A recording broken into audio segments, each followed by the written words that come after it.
Hello, everyone, and welcome to Real Estate with Ben. I decided to start this channel because most real estate education sounds good, but actually teaches very little. Here, I'm going to show you what real due diligence actually looks like, the thinking, the risks, and the decision behind each deal. I run a profitable real estate business, and this is how the work truly gets done. Today, we're going to look at a piece of raw land that I'm considering purchasing, and I'm going to break down step by step about what I'm actually looking at. So the first thing is I'm using a special map here. Um, this map shows me things like zoning. It shows me things like addresses, flood zone, which is one of the filters I currently have pulled up, and a variety of other things. And so this tool is absolutely paramount to what I do because it gives me a lot of the information up front in a way that's presented all at once. One of the big secrets to success in real estate is having all your data right there in front of you. It helps decision making become easier and helps to really paint the picture of what that property actually looks like.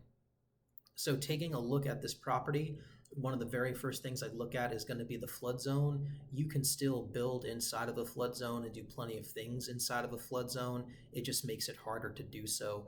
You have to do things like get a base flood elevation, which is um, when it rains, how high does the building need to be up? What is the lowest level of water that's likely to accumulate when it rains? Because we don't want our buildings flooded, right? So this checks one of my major boxes, not in a flood zone. I have done work in properties that are in flood zones and have been successful with that, but that's a story for another time. Taking a look here, the second thing I'm going to look at is access. If you can't get to your property, it's not really worth anything. There are ways to obtain right-of-way access. If it's not had, it's an advanced level move. I don't recommend a beginner getting into that. So taking a look here at this piece of land that I have highlighted, we have a really nice highway that is paved going along it, and taking a look at how we're actually going to get to that property. I'm just following a path here. So it looks like here I got a paved road looking good. Zooming in here on Emery Park Drive, it looks like that this then becomes dirt, which is okay as long as that dirt road is wide enough and is clear enough to be able to access that property. Going down here, the other key things I'm looking at is I see these little things that are creating some shadows. They could be power poles, something using power like a light. That's a good sign. It means that our property probably has power close by and it can be extended. All right. Also taking a look here, I'm looking at what's around the property, the activity. This piece of property is 2.3 acres approximately, and I see some things I like. I see some activity, which means that some people are kind of inhabiting that area and already living there. All right, the next thing I'm going to look at is the zoning. And right here, this is zoned AR. I have some paperwork here that in this particular county shows me what each zoning definition is. So here, AR stands for agricultural residential. And so now when you know the zoning, the next thing that you want to do is you want to go to that county's website and you want to look at their zoning ordinances and you want to see what's actually allowed on that property. There's things that you can do to change the zoning and the use of a property. You have to get with the county board of supervisors and talk to them about your idea, submit permits, get approval, so on and so forth. That can be an expensive and a long process depending on what you're trying to do. So before you do any project, I recommend that you speak with the county board of supervisors in the zoning department and get good insight on what they're going to allow and not allow.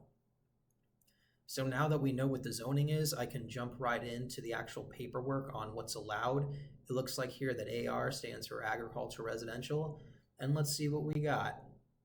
Starting with the purpose, this is primarily intended to allow single-family residents to use on suburban and rural parcels, also some domestic livestock and other agricultural endeavors, and other uses listed below. Let's take a look at what is also listed below. So these are the uses permitted without me having to get any sort of approval from anyone. So if I end up buying this property, these are the things that I would be able to do right off the bat. So agricultural uses in home occupations, like I talked before, farming, It looks like that I'm allowed a single family dwelling, including a site built home, a manufactured home, or a factory built home, which is great. So it gives me some flexibility there. It looks like I can also do a guest ranch, so I can do some sort of a guest house, um, established to working ranch, containing a minimum of 100. Continuous agriculture, okay. Private greenhouse, so you can grow stuff. Um, Wireless communication towers. So if you want, you can put a wireless communication tower on here. I can also do like a school, a church, public building, quasi building, childcare, adult foster care. So it looks like that you can sell some produce, right? So if you wanted to raise chickens here and sell those eggs, that's something that you can use this property for. And it looks like here that we have some regulations for Zone AR. Recreational vehicle parks. So I can do any of these after acquiring a special use permit. So a special use permit is when you get approved from the county board in order to use this land for something that wasn't listed above here. So it could become an RV park, it can become a manufactured home park, riding and boarding stables, so you can have horses on there, retail plant nurseries, kennel and veterinary clinics, again, the wireless communication towers. It looks like that you can also do assisted living and cottage industries. I'm not 100% sure what that exactly means. Cool. So going back to the map here, the next thing I'm going to do is I'm going to look for any sort of topography. It looks like that we have some probably water is running off here from this flood zone right here, and that's what this kind of scarring of the land is. But that's no big deal. You can take you can take a tractor and you can smooth out this dirt. I'm not saying that it's on like the side of a mountain or something that it would be particularly difficult to work with. The one thing to think about is the soil type that is on land like this. Is the soil, is it enough to support a heavy structure depending on what you're trying to build? Looks like we have some pretty big structures around here already, so I expect that soil to be load bearing and to support pretty much anything that you would want to use it for in terms of what's been pre-approved. Some other things I'm going to look at is just kind of the local economy. So it looks like here we have a restaurant, we have a grocery store around here somewhere of some kind. Sometimes things on the map aren't exactly where they're marked. It looks like we have a gas station here, which is cool. Another restaurant. It looks like that we have a storage facility right here, this Golden Gate mini storage.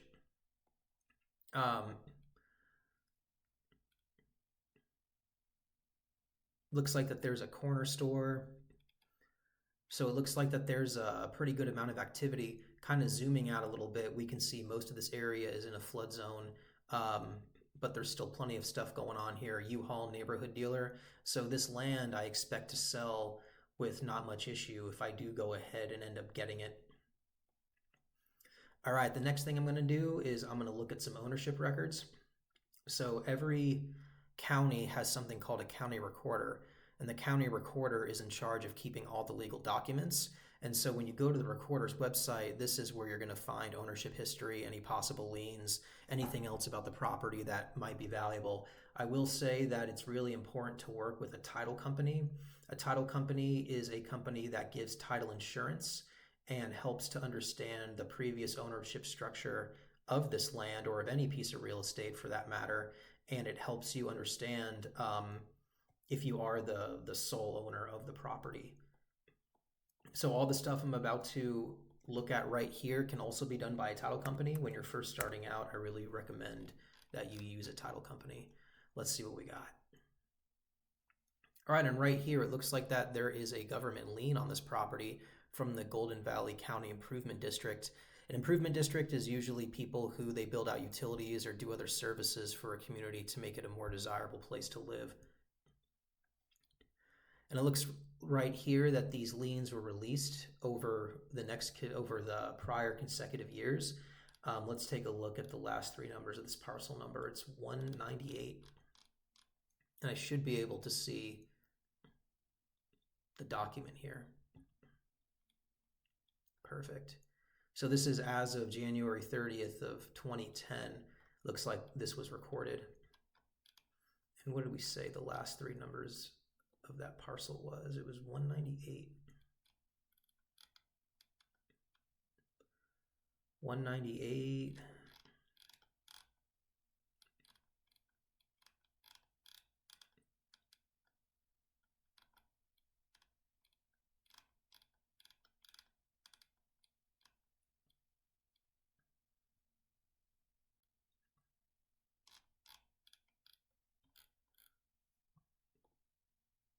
$306.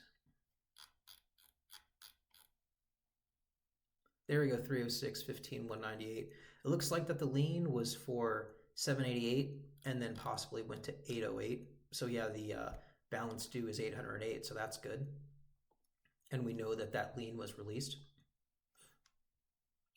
Cool. So now let's take a look at some sales history. So right here, I'm just looking at redfin.com. The property was 2.3 acres. So right here on the filter, I have it filtered for land. I have sold. The minimum acre I put was 2 and 3 to filter out the types of properties that I want to see. And then the last thing that I did was sold within the last year. Houses, it's a good idea to do sales in the last 3 to 6 months, but land, usually a year is acceptable. When I'm looking at land, if there's not a lot of comparable sales within the last year, I'll go 2 years. So the land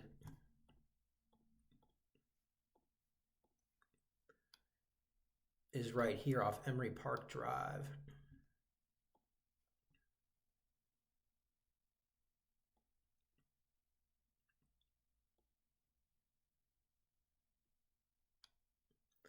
And I'm just going to do my best to find out where that is, and that's right here is Emery Park Drive.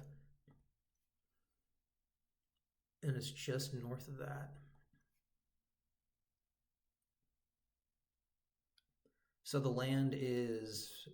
this is the land right here on Redfin. Let's zoom out. Let's take a look at what we got. So it looks like that when I'm looking at comparable sales, I try to draw like a little square, and I try as hard as I can not to go too far from that square. It depends on what we have going on.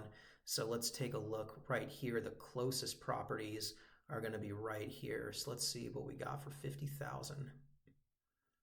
Cool. So 2.2 acres, comparable size in the same general area. The other thing I want to look at when I look at redfin.com is I want to look at how long it was for sale for, how long it was on the market. Sometimes it shows that data, sometimes it doesn't. On this one, it did not.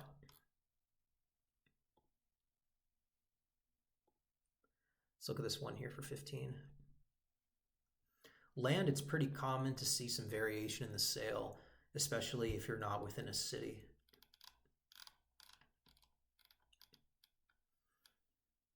Oh, cool, perfect. So this is what we want to see. We want to see the sales history of this.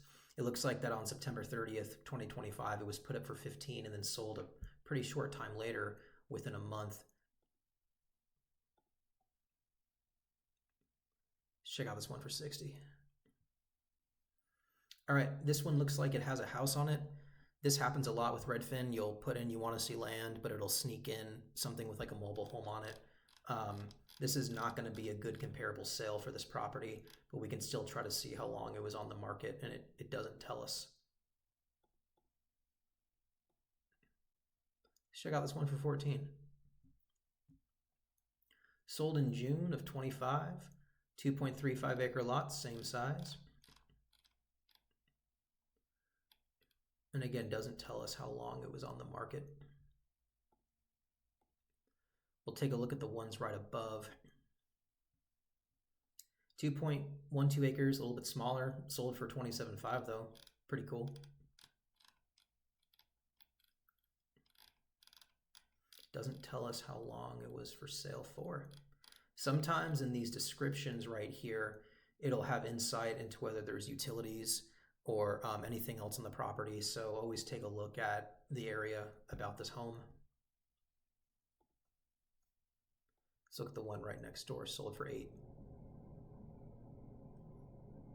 2.12 acres.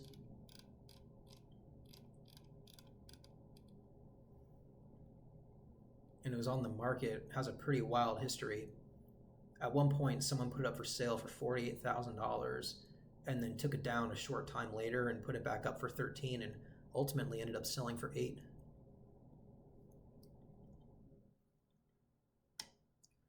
take a look at this one, 8,500. This one's pretty close to that highway there. Looks like it went on August 1st, 2025 for 9,500 and sold for 8,500 a few months later. Cool. So if I ended up getting this piece of property, I would probably try to sell it for 15,000. I might do some other things, get some permits, put something on there to increase the value of that land. But if I were just to sell it as is, I would be selling it. I'd be asking for $15,000. All right, guys, that's it for today. Thanks for tuning in. We'll be back in a few days with some more due diligence.